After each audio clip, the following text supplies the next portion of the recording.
اکثر ہم یہ جملہ سنتے ہیں نا، وطن کے لیے جان دینا، پر کیا کبھی ہم نے رک کر سوچا ہے کہ اس جملے کے پیچھے احساس کتنا گہرا ہے؟ آج ہم اسی قربانی، محبت اور فرض کی کہانی کو سمجھنے کی ایک کوشش کریں گے۔ اور یہی خیال ہمارے آج کے اس تجزیے کی بنیاد ہے۔ نوکری نہیں، قربانی۔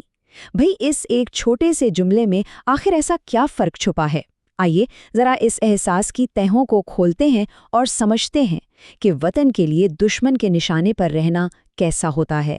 تو چلیں بات کرتے ہیں اس بنیادی فرق کی۔ وہ کیا چیز ہے جو ایک سپاہی کی زندگی کو کسی بھی عام نوکری سے بالکل الگ کر دیتی ہے؟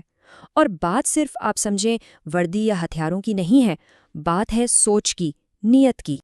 دیکھیں ایک عام نوکری کیا ہوتی ہے؟ سیدھا سیدھا ایک معاہدہ، ایک ڈیل۔ آپ اپنا وقت دیتے ہیں، اس کے بدلے تنخواہ ملتی ہے، کام کرتے ہیں، معاوضہ ملتا ہے، سیدھا حساب کتاب ہے، لین دین ہے۔ لیکن جب بات وطن کی آتی ہے نا، تو یہ سارا رشتہ ہی بدل جاتا ہے۔ یہاں تو وقت بھی اپنا، جان بھی اپنی، سب کچھ وطن کے نام۔ کوئی حساب کتاب نہیں ہوتا، صرف ایک لگن ہوتی ہے۔ اور یہ فرق سب سے زیادہ کہاں نظر آتا ہے؟ اس ایک حقیقت میں کہ چھٹیاں تو محدود ہیں مگر خطرات لامحدود۔ یہ کوئی 9 سے 5 والی جاب نہیں ہے، یہ تو خود کو 24 گھنٹے، سال کے 365 دن پوری طرح سے وطن کے لیے وقف کر دینے کا نام ہے۔ لیکن سوال یہ ہے کہ یہ قربانی دینے والا آخر ہے کون؟ چلیں ایک کوشش کرتے ہیں اس وردی کے پیچھے جھانک کر اس انسان کو پہچاننے کی جو یہ سب کچھ اتنی خاموشی سے برداشت کرتا ہے۔ جب ہم کسی سپاہی کو دیکھتے ہیں تو اکثر ہماری نظر اس کی وردی پر ہی ٹھہر جاتی ہے، ایک ڈسپلن کی علامت، ایک پہچان۔ لیکن کیا کبھی سوچا ہے کہ اس سخت وردی کے اندر کون ہے؟ کس کا دل دھڑکتا ہے؟ کیا کچھ چھپا ہے اس کے اندر؟ پتہ ہے کیا ہے؟ اس وردی کے اندر صرف ایک سپاہی نہیں ہے، اس کے اندر ایک ماں کی دعائیں ہیں، ایک باپ کے خواب ہیں، ایک بچے کی امیدیں ہیں۔ وہ سرحد پر اکیلا نہیں کھڑا ہوتا، وہ اپنے ساتھ اپنے پورے خاندان کی خواہشات کا بوجھ اٹھا کر کھڑا ہوتا ہے۔ تو پھر ایک سپاہی کی اصل پہچان کیا ہے؟ وہ جو قوم کے خوابوں کو بچانے کے لیے سیاچن کی شدید سردی میں جم جاتا ہے، جو صحرا کی تپتی گرمی میں جلتا ہے، لیکن اپنی جگہ، اپنی پوسٹ کبھی نہیں چھوڑتا۔ وہ اپنی ہر خواہش قربان کر دیتا ہے تاکہ ہم سکون سے جی سکیں۔ لیکن قربانی کی یہ کہانی صرف سرحد پر ہی ختم نہیں ہو جاتی۔ نہیں، ایک اور قربانی بھی ہے جو بہت خاموشی سے دی جاتی ہے، اور یہ کہانی ہے ان کے گھر والوں کی جو اکثر انسنی رہ جاتی ہے۔ اس خاموش قربانی کا مطلب کیا ہے؟ مسلسل انتظار اور ہر پل کی پریشانی۔ ذرا اس ماں کے بارے میں سوچیں جو ٹی وی پر چلنے والی ہر خبر پر اپنا دل تھام لیتی ہے۔ اس کے لیے تو ہر لمحہ ایک امتحان جیسا ہے۔ اور پھر وہ فون کالز، ہر فون کی گھنٹی ایک ساتھ امید بھی لاتی ہے اور خوف بھی۔ یہ ایک نئی زندگی کی، خیریت کی خوشخبری بھی ہو سکتی ہے، اور خدا نہ خواستہ ایک دل دہلا دینے والی خبر بھی۔ اور پھر باپ کی خاموشی، اس کے بظاہر پرسکون چہرے کے پیچھے فکر کا ایک پورا طوفان چھپا ہوتا ہے۔ اسے پتا ہے کہ یہ راستہ آسان نہیں، واپسی کی کوئی گارنٹی نہیں، لیکن وہ اپنے بیٹے کو کبھی روکے گا نہیں۔ یہ جو خاموشی ہے نا، یہ خود ایک بہت بڑی قربانی ہے۔ اور یہی وہ قیمت ہے جو ہمارے سکون اور امن کے لیے چکائی جا رہی ہے۔ ہم اپنے گھروں میں آرام سے اس لیے سوتے ہیں کیونکہ کوئی ہے جو ہماری حفاظت کے لیے سرحد پر جاگ رہا ہے۔ ہماری ہر پرسکون رات ان کی ان گنت بے آرام اور خطرناک راتوں کی وجہ سے ہے۔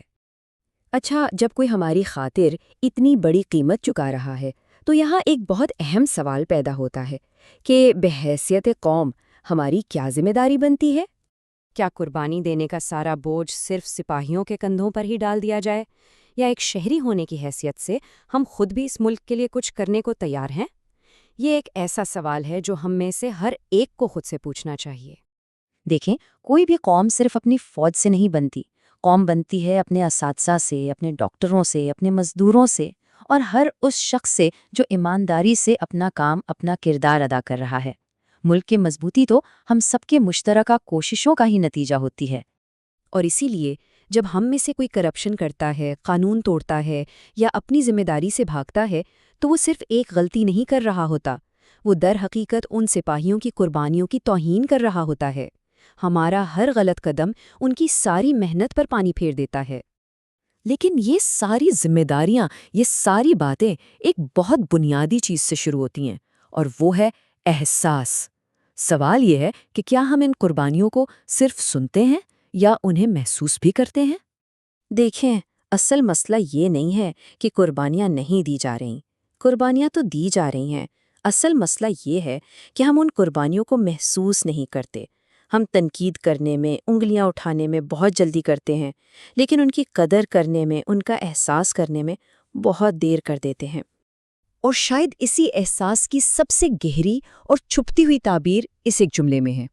یہ ہمیں بتاتا ہے کہ کچھ حقیقتیں صرف سننے سے سمجھ نہیں آتی، انہیں جینا پڑتا ہے۔ جب اپنا لخت جگر سرحد پر ہوتا ہے نا، تب پہلی بار صحیح معنوں میں احساس ہوتا ہے کہ یہ صرف ایک نوکری نہیں ہے، یہ تو ایک مسلسل امتحان ہے۔ یاد رکھنے کی بات یہ ہے کہ کوئی بھی قوم صرف لینے سے نہیں بنتی، دینے سے بنتی ہے۔ اور کچھ لوگ صرف دیتے نہیں ہیں، وہ تو خود کو مکمل طور پر، اپنا سب کچھ اس وطن کے لیے وقف کر دیتے ہیں۔ تو آخر میں سوال یہ نہیں رہ جاتا کہ سپاہی کیا کر رہا ہے، وہ تو اپنا فرض نبھا رہا ہے۔ اصل سوال یہ ہے کہ ہم کیا کر رہے ہیں۔ ہم سب کو خود سے یہ پوچھنا ہوگا، کیا میں اپنے ذاتی مفاد سے اوپر اٹھ کر اس ملک کے لیے کچھ کر سکتا ہوں؟ کیونکہ ایک مضبوط قوم کی بنیاد ہر ایک فرد کی اسی سوچ پر رکھی جاتی ہے۔